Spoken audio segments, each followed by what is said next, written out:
న్యాయాధిపతులు 14వ అధ్యాయము. సంసోను తిమ్నాతునకు వెళ్ళి తిమ్నాతులో ఫిలిష్తీయుల కుమార్తెలలో ఒకతను చూచెను.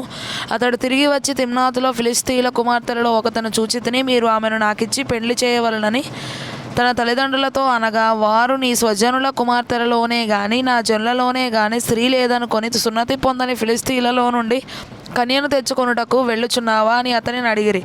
అందుకు సంసోను, ఆమె నాకు ఇష్టమైనది గనుక ఆమెను నా కొరకు తెప్పించమని తన తండ్రితో చెప్పెను. అయితే ఫిలిష్తీయులకు ఏమైనా చేయుటకై యెహోవా చేత అతడు రేపబడినన్న మాట అతని తల్లిదండ్రులు తెలుసుకొనలేదు. ఆ కాలంలో ఫిలిష్తీయులు ఇశ్రాయేలీలను ఏలుచుండిరి. అప్పుడు సంసోను తన తల్లిదండ్రులతో కూడా తిమ్నాతునకు పోయి తిమ్నాతు ద్రాక్ష తోటల వరకు వచ్చినప్పుడు కొదమసింహము అతని ఎదుటికి బొబ్బరించుచూ వచ్చెను. యెహోవా ఆత్మ అతనిని ప్రేరేపింపగా అతని చేతిలో ఏమీ లేకపోయినను ఒకడు మేకపిల్లను చీల్చినట్లు అతడు దానిని చీల్చెను. అతడు తాను చేసినది తన తండ్రితోనైనను తల్లితోనైనను చెప్పలేదు. అతడు అక్కడికి వెళ్ళి ఆ స్త్రీతో మాట్లాడినప్పుడు ఆమె యందు సంసోనుకు ఇష్టము కలిగెను.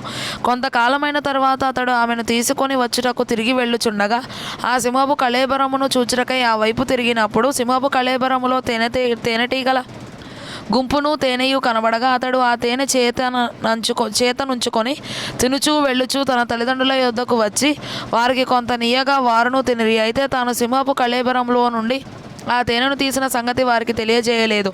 అంతటా అతని తండ్రి ఆ స్త్రీని చూడబోయినప్పుడు సంసోను విందు చేసెను. అచ్చటి పెళ్లి కుమారులు అట్లు చేయుట మర్యాద. వారు అతని చూచినప్పుడు అతని యొద్ద నుండుటకు 30 మంది స్నేహితులను తోడుకొని వచ్చిరి. అప్పుడు సంసోను, మీకు ఇష్టమైన ఎడల నేను మీ ఎదుట ఒక విప్పుడు కథను వేసేదను. మీరు ఈ విందు జరుగు 7 దినములలోగా దాని భావమును నాకు తెలిపిన ఎడల నేను 30 సన్నపు నార బట్టలను 30 దుస్తులను మీకు ఇచ్చేదను. మీరు దాన్ని నాకు తెలుపలేకపోయిన ఎడల మీరు 30 సన్నపు నార బట్టలను 30 దుస్తులను నాకు ఇయ్యవలనని వారితో చెప్పగా వారు, మేము ఒప్పుకొందుము, నీవిప్పుడు కథను వేయుమని అతనితో చెప్పిరి.